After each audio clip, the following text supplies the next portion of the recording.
भारत माता की। भारत माता की। भारत माता की। उत्तर प्रदेश की राज्यपाल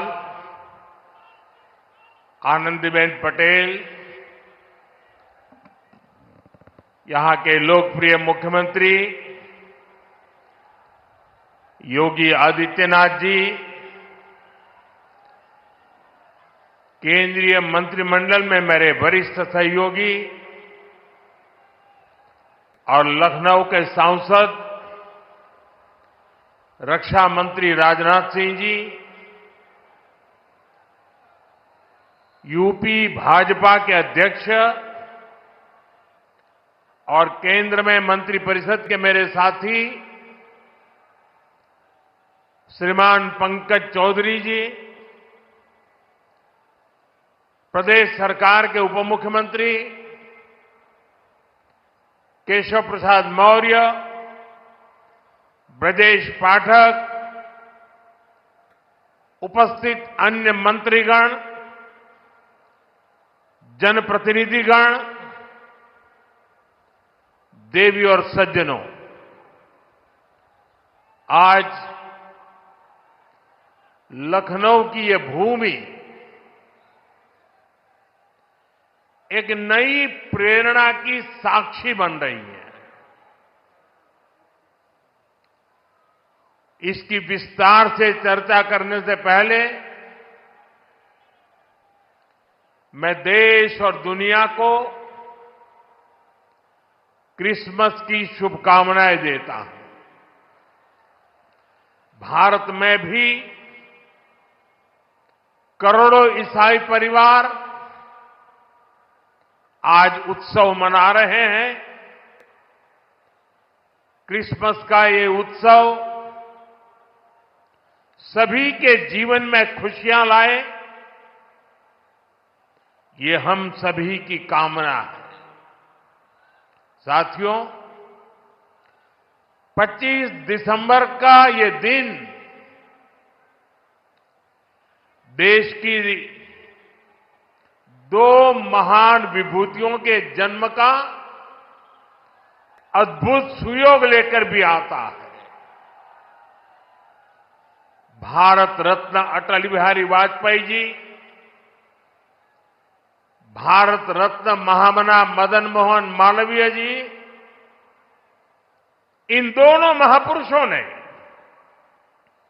भारत की अस्मिता, एकता और गौरव की रक्षा की और राष्ट्र निर्माण में अपनी अमिट छाप छोड़ी। साथियों, आज 25 दिसंबर को ही महाराजा बिजली पासी जी की भी जन्म जयंती है। लखनऊ का प्रसिद्ध बिजली पासी किला यहां से अधिक दूर नहीं है। महाराजा बिजली पासी ने वीरता, सुशासन और समावेश की जो विरासत छोड़ी, उसको हमारे पासी समाज ने गौरव के साथ आगे बढ़ाया है। ये भी संयोग ही है कि अटल जी ने ही वर्ष 2000 में महाराजा बिजली पासी के सम्मान में डाक टिकट जारी किया था। साथियों, आज इस पावन दिन मैं महामना मालवीय जी, अटल जी और महाराजा बिजली पासी को श्रद्धापूर्वक नमन करता हूं, उनका वंदन करता हूं। साथियों, थोड़ी देर पहले मुझे यहां राष्ट्र प्रेरणा स्थल का लोकार्पण करने का सौभाग्य मिला है। ये राष्ट्र प्रेरणा स्थल उस सोच का प्रतीक है जिसने भारत को आत्मसम्मान, एकता और सेवा का मार्ग दिखाया है। डॉक्टर श्यामा प्रसाद मुखर्जी, पंडित दीनदयाल उपाध्याय जी और अटल बिहारी वाजपेयी जी, इनकी विशाल प्रतिमाएं जितनी ऊंची है, इनसे मिलने वाली प्रेरणाएं उससे भी अधिक बुलंद है। अटल जी ने लिखा था, नीरवता से मुखरित मधुबन, परहित अर्पित अपना तन मन, जीवन को शत शत आहुति में जलना होगा, गलना होगा, कदम मिलाकर चलना होगा। ये राष्ट्र प्रेरणा स्थल हमें संदेश देता है कि हमारा हर कदम, हर पग, हर प्रयास राष्ट्र निर्माण के लिए समर्पित हो। सबका प्रयास ही विकसित भारत के संकल्प को सिद्ध करेगा। मैं लखनऊ को, उत्तर प्रदेश को, पूरे देश को इस आधुनिक प्रेरणा स्थली की बधाई देता हूं। और जैसा अभी बताया गया और वीडियो में भी दिखाया गया कि जिस जमीन पर यह प्रेरणा स्थल बना है, उसकी 30 एकड़ से ज्यादा जमीन पर कई दशकों से कूड़े कचरे का पहाड़ जमा हुआ था। पिछले 3 वर्ष में इसे पूरी तरह खत्म किया गया है। इस प्रोजेक्ट से जुड़े सभी श्रमिकों, कारीगरों, योजनाकारों, योगी जी की और उनकी पूरी टीम को भी मैं बहुत बहुत बधाई देता हूं। साथियों, डॉक्टर श्यामा प्रसाद मुखर्जी ने देश को दिशा देने में निर्णायक भूमिका निभाई है। ये डॉक्टर मुखर्जी ही थे जिन्होंने भारत में 2 विधान, 2 निशान और 2 प्रधान के विधान को खारिज कर दिया था। आजादी के बाद भी जम्मू कश्मीर में ये व्यवस्था भारत की अखंडता के लिए बहुत बड़ी चुनौती थी। भाजपा को गर्व है कि हमारी सरकार को आर्टिकल 370 की दीवार गिराने का अवसर मिला। आज भारत का संविधान जम्मू कश्मीर में भी पूरी तरह लागू है। साथियों, स्वतंत्र भारत के पहले उद्योग मंत्री के रूप में डॉक्टर मुखर्जी ने भारत में आर्थिक आत्मनिर्भरता की नींव रखी थी। उन्होंने देश को पहली औद्योगिक नीति दी थी, यानी भारत में औद्योगिकरण की बुनियाद रखी थी। आज आत्मनिर्भरता के उसी मंत्र को हम नई बुलंदी दे रहे हैं। मेड इन इंडिया सामान आज दुनिया भर में पहुंच रहा है। यहां यूपी में ही देखिए, एक तरफ एक जनपद एक उत्पाद का इतना बड़ा अभियान चल रहा है। छोटे छोटे उद्योगों, छोटी छोटी इकाइयों का सामर्थ्य बढ़ रहा है। दूसरी तरफ यूपी में बहुत बड़ा डिफेंस कॉरिडोर बन रहा है। ऑपरेशन सिंदूर में दुनिया ने जिस ब्रह्मोस मिसाइल का जलवा देखा, वो अब लखनऊ में बन रही है।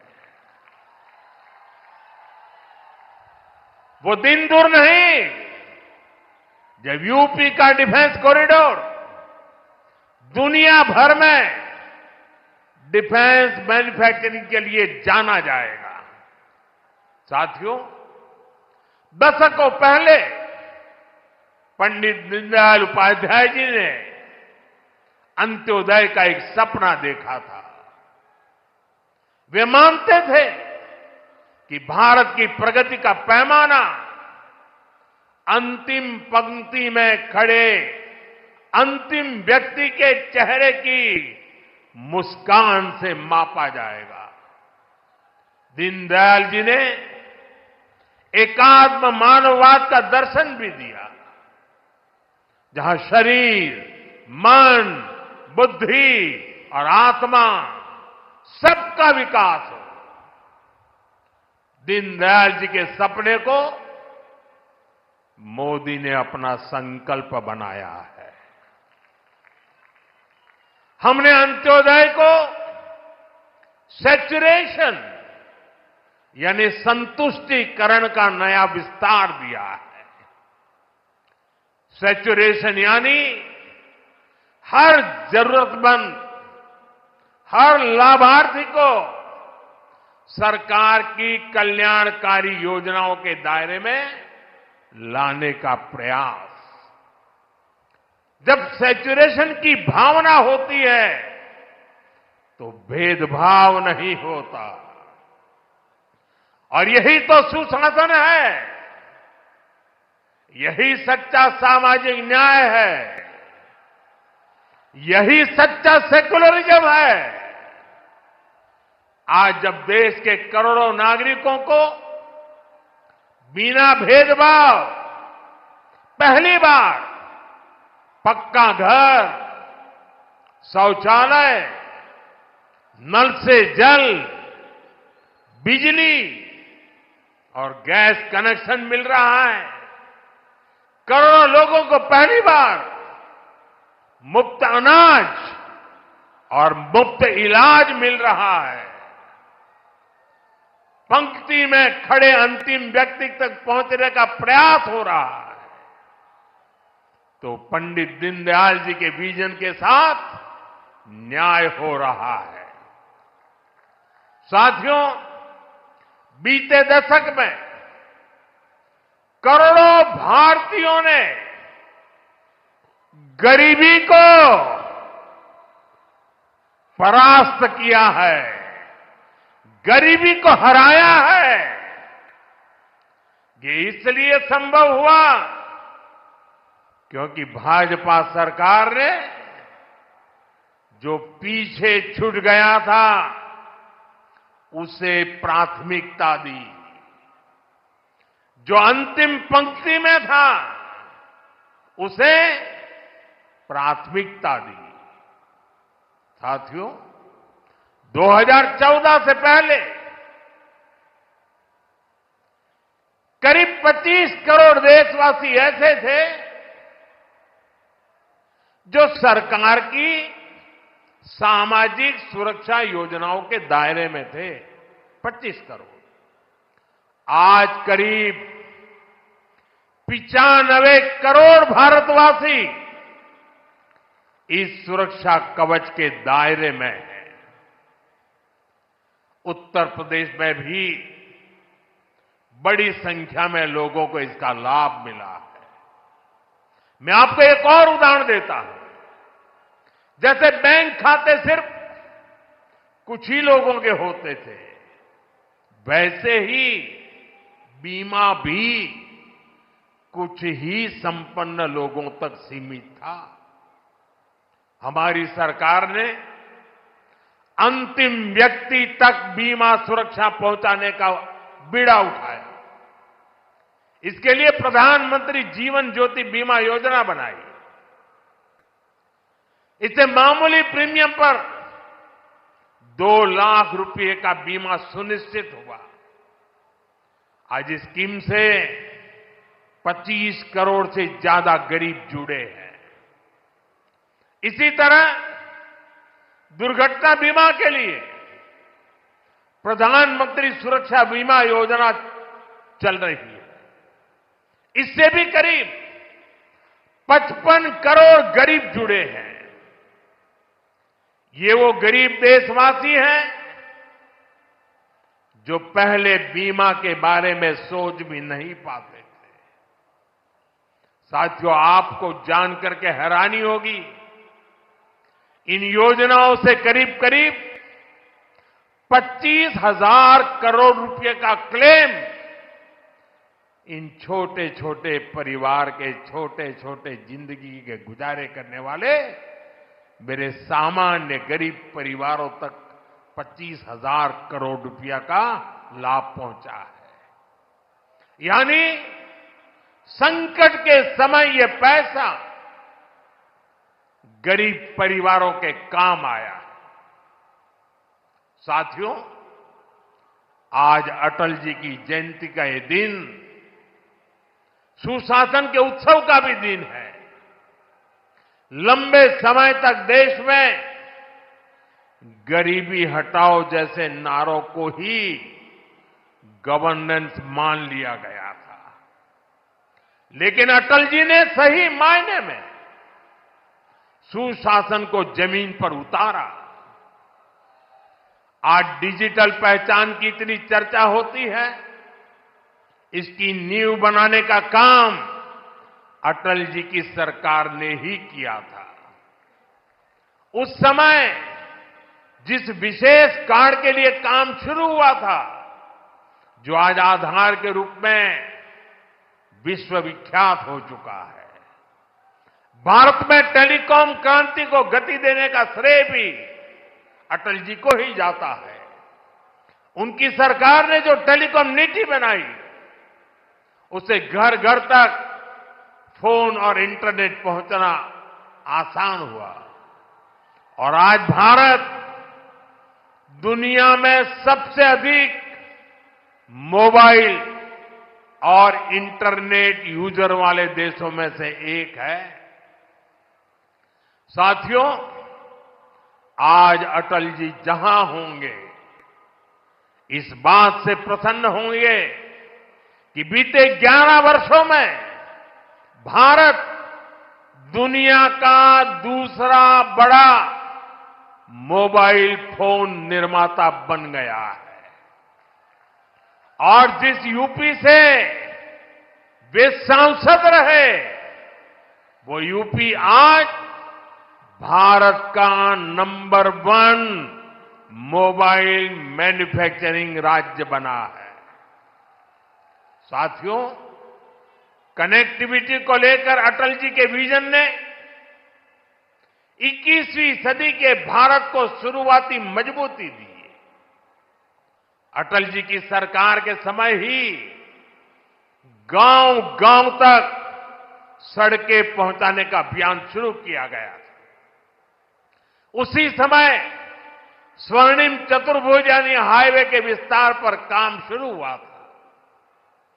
साथियों, साल 2000 के बाद से प्रधानमंत्री ग्रामीण सड़क योजना के तहत अब तक करीब 8 लाख किलोमीटर सड़कें गांवों में बनी है और इनमें से करीब 4 लाख किलोमीटर ग्रामीण सड़कें पिछले 10-11 साल में बनी है।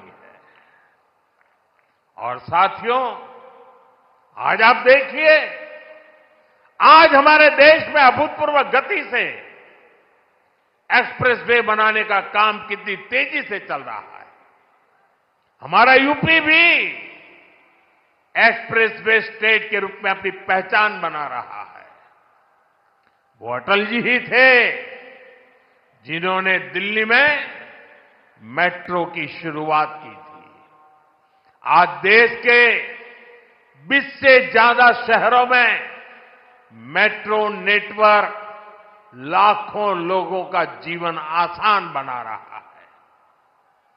भाजपा एनडीए सरकार ने सुशासन की जो विरासत बनाई है, उसे आज भाजपा की केंद्र और राज्य की सरकारें नए आयाम, नया विस्तार दे रही है।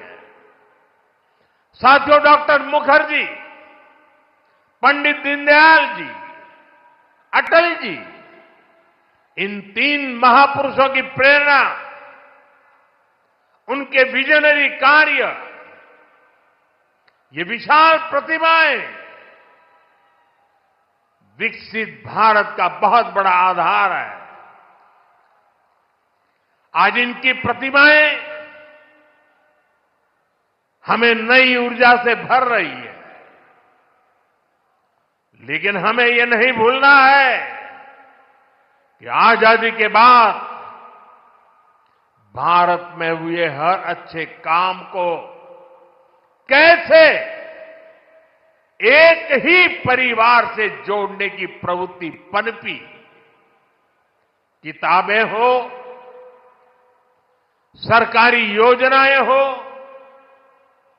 सरकारी संस्थान हो, गली, सड़क, चौराहे हो, एक ही परिवार का गौरवगान, एक ही परिवार के नाम, उनकी ही मूर्तियां, यही सब चला। भाजपा ने देश को एक परिवार की बंधक बनी इस पुरानी प्रवृत्ति से भी बाहर निकाला है। हमारी सरकार मां भारती की सेवा करने वाली हर अमर संतान, हर किसी के योगदान को सम्मान दे रही है। मैं कुछ उदाहरण आपको देता हूं। आज नेताजी सुभाष चंद्र बोस की प्रतिमा दिल्ली के कर्तव्य पथ पर है। अंडमान में जिस द्वीप पर नेताजी ने तिरंगा फहराया, आज उसका नाम नेताजी के नाम पर है। साथियों, कोई नहीं भूल सकता कि कैसे बाबा साहब आंबेडकर की विरासत को मिटाने का प्रयास हुआ। दिल्ली में कांग्रेस के शाही परिवार ने यह पाप किया और यहां यूपी में सपा वालों ने भी यही दुस्साहस किया। लेकिन भाजपा ने बाबा साहब की विरासत को मिटने नहीं दिया। आज दिल्ली से लेकर लंदन तक बाबा साहब आंबेडकर के पंचतीर्थ उनकी विरासत का जयघोष कर रहे हैं। साथियों, सरदार वल्लभ भाई पटेल ने सैकड़ों रियासतों में बटे हमारे देश को एक किया था। लेकिन आजादी के बाद उनके काम और उनके कद दोनों को छोटा करने का प्रयास किया गया। ये भाजपा है जिसने सरदार साहब को वो मान सम्मान दिया जिसके वो हकदार थे। भाजपा ने ही सरदार पटेल की विश्व की सबसे ऊंची प्रतिमा बनाई, एकता नगर के रूप में एक प्रेरणा स्थली का निर्माण किया। अब हर साल वहां 31 अक्टूबर को देश राष्ट्रीय एकता दिवस का मुख्य आयोजन करता है। साथियों, हमारे यहां दशकों तक आदिवासियों के योगदान को भी उचित स्थान नहीं दिया गया। हमारी सरकार ने ही भगवान बिरसा मुंडा का भव्य स्मारक बनाया। अभी कुछ सप्ताह पहले ही छत्तीसगढ़ में शहीद वीर नारायण सिंह आदिवासी म्यूजियम का लोकार्पण हुआ है। साथियों, देश भर में ऐसे अनेक उदाहरण हैं। यही उत्तर प्रदेश में ही देखें तो महाराजा सुहेलदेव का स्मारक तब बना जब भाजपा सरकार बनी। यहां निषाद राज और प्रभु श्री राम की मिलनस्थली को अब जाकर के मान सम्मान मिला। राजा महेंद्र प्रताप सिंह से लेकर चौरी चौरा के शहीदों तक मां भारती के सपूतों के योगदान को भाजपा सरकार ने ही पूरी श्रद्धा और विनम्रता से याद किया। साथियों, परिवारवाद की राजनीति की एक विशिष्ट पहचान होती है।